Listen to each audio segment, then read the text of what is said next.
Hello, ಹೇಳಿ aunty. Hello ನರ್ತನ, ಏನಾಯ್ತು? ಏನು ಅಪ್ಡೇಟ್ಸೇ ಇಲ್ಲ. ಆ ಧ್ರುವನೇ ಪ್ರಿಯಕರ ಅಂತ ಹೇಳಿ ಪುಷ್ಪಕ್ಕೆ ನಂಬಿಸಿದ್ಮೇಲೆ ಏನಾಯ್ತು? ಆಕ್ಚುಲಿ ನಾನೇ ನಿಮಗ್ ಕಾಲ್ ಮಾಡ್ಬೇಕು ಅಂತಿದ್ದೆ ಆಂಟಿ. ಹೌದಾ? ಏನೇ ಗುಡ್ ನ್ಯೂಸ್? ಇದೆ ಆಂಟಿ. ಆಕ್ಚುಲಿ ಪುಷ್ಪಕ್ಕೂ ಮೈನಾ ವಿಚಾರದಲ್ಲಿ ತುಂಬಾನೇ ಬದಲಾಗಿದ್ದಾನೆ. ಪ್ರಿಯಕರ ಕೊಟ್ಟಿದ್ದ ಗಿಫ್ಟ್ಸ್ನೆಲ್ಲ ನನಗೆ ತಗೊಂಡ್ ಹೋಗಿ ಬಿಸಾಕು ಅಂತ ಹೇಳ್ದ. ನಾನು ಅದನ್ನ ಬಾಲರಾಜ್ ಅವ್ರಿಗೆ ಹೇಳ್ದೆ. ಬಾಲರಾಜ್ ಅವರು ಆ ಗಿಫ್ಟ್ಸ್ಗಳನ್ನೆಲ್ಲ ಸುಟ್ಟಾಕೋ ಹೊತ್ತಿಗೆ ಮೈನಾ ಹೇಗೋ ವಿಚಾರ ಗೊತ್ತಾಗಿ ಅವಳು ಬಂದು ಬಾಲರಾಜ್ ಮೇಲೆ ಹಲ್ಲೆ ಮಾಡಿದ್ಲಂತೆ.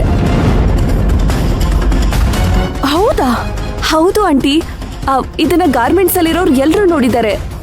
ಈ ವಿಷಯ ಏನಾದ್ರೂ ಪುಷ್ಪಕ್ ಗೊತ್ತಾದ್ರೆ ಅವನು ಖಂಡಿತ ಬ್ಲಾಸ್ಟ್ ಆಗ್ತಾನೆ. ಆ ಮೈನಾ ಎಲ್ಲಿದ್ದಾಳೀಗ? ಏನ್ ಮಾಡ್ತಿದ್ದಾಳೆ? ಅವಳು ಗಲಾಟೆ ಮಾಡ್ಕೊಂಡು ಹೊರಗಡೆ ಹೋಗಿದ್ದಾಳೆ ಆಂಟಿ. ಸರಿ, ನೀನೊಂದ್ ಕೆಲ್ಸ ಮಾಡು. ಇಮಿಡಿಯೇಟ್ ಆಗಿ ಮನೆಗ್ ಬಾ. ಇದನ್ನೆಲ್ಲ ನೇರವಾಗಿ ಪುಷ್ಪಕ್ಕೆ ನೀನೇ ಹೇಳುವಂತೆ. ಸರಿ ಆಂಟಿ, ಬರ್ತೀನಿ. ಹೇಗೋ ಬಾಲರಾಜ್ ಅವರು ನನ್ನ ಜೊತೆನೇ ಇದ್ದಾರೆ. ಅವ್ರನ್ನ ಕರ್ಕೊಂಡು ಒಟ್ಟಿಗೆ ಬಂದ್ಬಿಡ್ತೀನಿ. ಹಾ, ಆದ್ರೆ ನೀನಿಲ್ ಬಂದು ನಾನು ಏನ್ ಹೇಳ್ಕೊಡ್ತೀನೋ ಹಾಗೆ ಹೇಳ್ಬೇಕು, ಓಕೆ? ಹೇಳಿ aunty.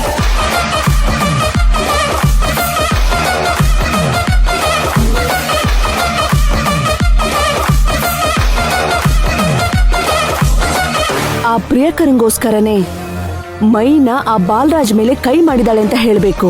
Okay aunty, super idea ಇದು. ಬಾಲರಾಜ್ ಅವರು ಇಲ್ಲೇ ಇದ್ದಾರೆ, ಅವನು ಕರ್ಕೊಂಡ್ ಬರ್ತೀನಿ. ಆವಾಗ ವಿಷಯನ ಇನ್ನೂ ಸ್ಟ್ರಾಂಗ್ ಆಗಿ ಪುಷ್ಪಕ್ ನಾವು ಕನ್ವೆ ಮಾಡ್ಬೋದು. ಸರಿ, ಬೇಗ ಬನ್ನಿ. Sure aunty.